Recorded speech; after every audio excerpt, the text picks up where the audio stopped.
మరి 13 తారీఖు నాడు ముగిసినాయి. ఇప్పుడు మరొక ఎన్నికకు కూడా ఇప్పుడు తెరలేచింది.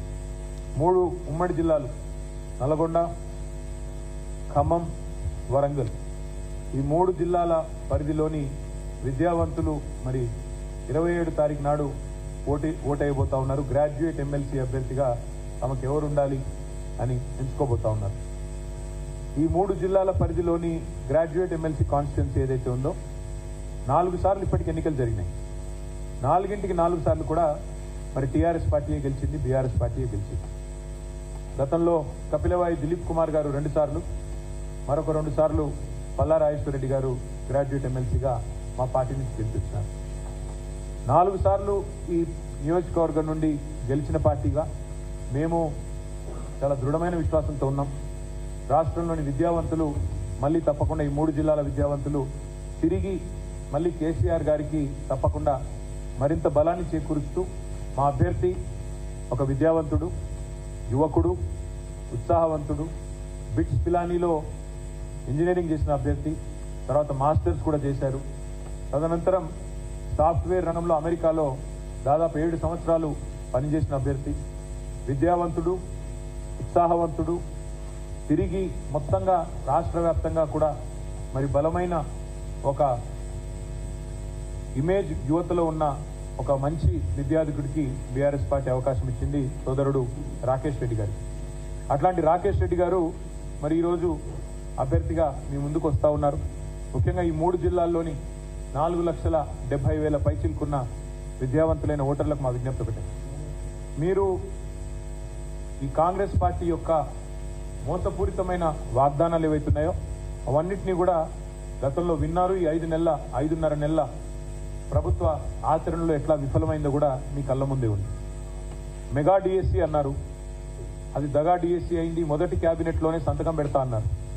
కేసీఆర్ ఇచ్చింది 5,000 ఉద్యోగాలే, మేము వస్తే 21,000 ఉద్యోగాలు ఇస్తామని చెప్పి రేవంత్ రెడ్డి గారు స్వయంగా చెప్పారు. మరి దాన్ని దగా చేసి ఆయన ఇచ్చిన మాటను ఆయనే తుంగలో దొక్కి కేవలం మరొక 5,000 ఉద్యోగాలు తోడు చేసి దానికి మళ్ళొక్కసారి తెలంగాణ యువతకి మోసం చేసిన ప్రభుత్వం ఈ కాంగ్రెస్ ప్రభుత్వం. జాబ్ క్యాలెండర్ అన్నారు, మరి ఇంతవరకు అతి లేదు, గతి లేదు, ఏ ఒక్క మాట కూడా నిలబెట్టుకోలేదు.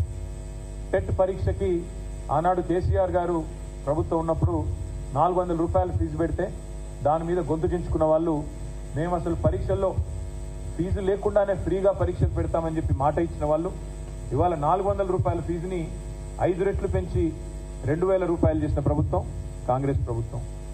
దయచేసి ఈ నియోజకవర్గంలోని విద్యావంతులైన మిత్రులందరికీ నేను ఒకటే విజ్ఞప్తి చేస్తా ఉన్నా, మా పార్టీ తరఫున గత 4 పర్యాయాలు మీరు మాకు అవకాశం ఇచ్చారు.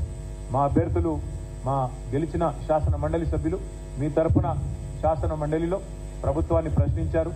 ప్రభుత్వం నుంచి మీకు రావాల్సిన మరి ఉద్యోగాలు కానీ, ప్రభుత్వం నుంచి మీకు రావాల్సిన వసతులు కానీ వాటి విషయంలో చాలా నిబద్ధతతో పనిచేసింది బీఆర్ఎస్ పార్టీ ఎమ్మెల్సీ.